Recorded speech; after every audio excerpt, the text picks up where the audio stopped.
তার চয়েস দেখো। কখন মহিষাসুর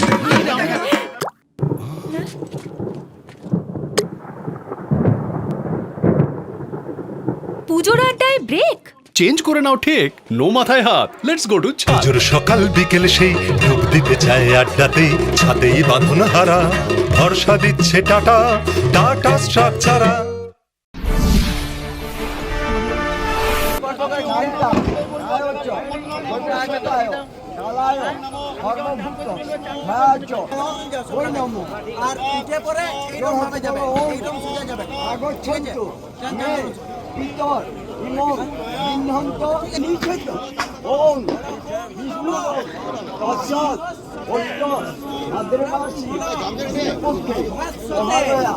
রবিবার মহালয়া। এদিন পিতৃপক্ষের অবসান হয় এবং মাতৃপক্ষের সূচনা হয়।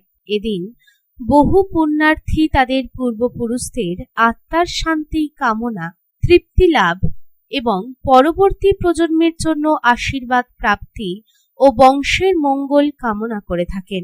এদিন ধর্মীয় রীতিতে মন্ত্র পাঠ করে প্রয়াত পিতৃপুরুষদের উদ্দেশ্যে জল ও তিল নিবেদন করা হয়, যা তাদের তৃষ্ণা নিবারণ করে বলে বিশ্বাস করা হয়। রবিবার ভোর থেকে আসানসোল দুর্গাপুর শিল্পাঞ্চলে অজয় ও দামোদর নদের তটে বহু সংখ্যক পুণ্যার্থীদের পিতৃতর্পণ করতে দেখা যায়।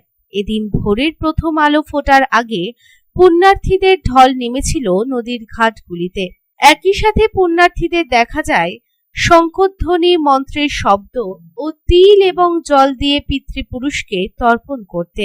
এদিন পুণ্যার্থীরা ভক্তি ভরে এবং স্মৃতির উদ্দেশ্যে তাদের পিতৃপুরুষকে স্মরণ করেন। একই সাথে কোনো রকমের দুর্ঘটনা এড়াতে পুলিশ প্রশাসনকেও দেখা যায় সকলকে সতর্ক করতে এবং নজরদারি চালাতে। রীতিমতো নদীর তটগুলিতে টহল দিতে দেখা যায় রিভার ট্রাফিক পুলিশ ও বিপর্যয় মোকাবেলা দলগুলিকে। বিপদমুক্ত স্থানে প্রবেশ এড়াতে সতর্কবার্তা ও মাইকিং এর ব্যবস্থা করা হয়। জরুরি অবস্থানের জন্য ঘাটগুলিতে প্রয়োজনীয় পরিকাঠামোর ব্যবস্থাও জারি ছিল। প্রশাসনের পক্ষ থেকে যে নির্দিষ্ট জলসীমা নির্ধারণ করা আছে তার মধ্যে থেকে আপনারা স্নানাদি সম্পন্ন করবেন। সীমারেখার ওপারে যাবেন না, সতর্ক থাকুন, সাবধান থাকুন, নিরাপদ দূরত্ব বজায় রাখুন। আপনাদের সহযোগিতাই আমাদের কাম্য। এই প্রসঙ্গে পুণ্যার্থী কি জানাচ্ছেন আসুন শুনে নিই। তো একদিক থেকে বলবো যে আমরা তো প্রত্যেক বছরই আসি, কিন্তু এইবারে যেভাবে জলটা মানে লাস্ট 2-3 দিন ধরে পরপর জল ছাড়া হচ্ছে, কালকেও বিশাল একটা 41,000 কিউসেক মতো জল ছাড়া হয়েছে।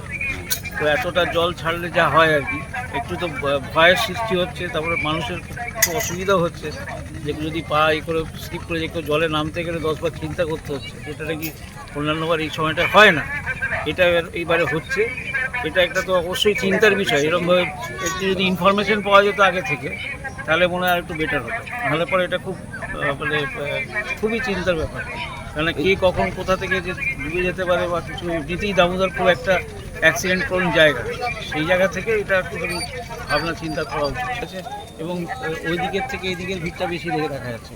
এদিকে তবু একটু যেহেতু কম আছে, ওইদিকে আরও বেশি জল। ওইদিকে যেহেতু আমি গতবারে গিয়েছিলাম, নিজের প্রত্যক্ষ আমি দেখেছি, ওইদিকে আরও অনেক বেশি রিস্ক ব্যাপারটা থাকে, রিস্ক ফ্যাক্টরটা। সেদিক থেকে এই দিকেরটা তবু একটু কম, কিন্তু আবারও বলবো এটা যদি আমাদের খবর থাকতো আগে থেকে, মানে দুম করে পরপর চলছে, এটা একটা একটু কষ্টের বিষয় বা একটু অসুবিধা তো বটে। আসানসোল থেকে সন্তোষ মণ্ডলের রিপোর্ট, পাবলিক টাইমস।